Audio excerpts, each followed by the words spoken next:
Баршаңызға сәлем, сіздермен бірге бүгін тауық етінен өте дәмді салат дайындайтын боламыз. Бізге керекті тауық етін қайнатып аламыз. Оны видеодағыдай турап аламыз.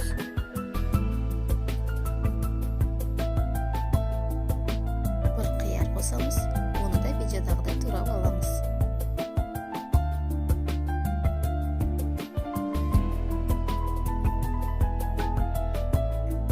Үш жұмыртқа қосамыз.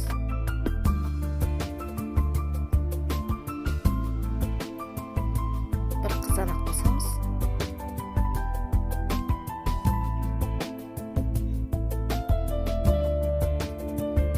Барлығын бір ыдысқа біріктіреміз.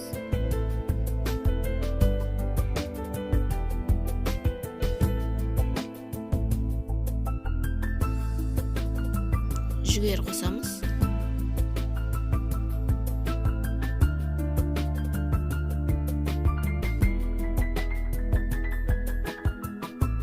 Үш ас қасық майонез қосамыз. Жақсылап араластырып аламыз. Міне салатымыз дайын болды, өте дәмді болып шығады. Достар, менің каналыма тіркеліп, лайк, комментарий қалдырып кетіңіздер. Баршаңызға көп рахмет.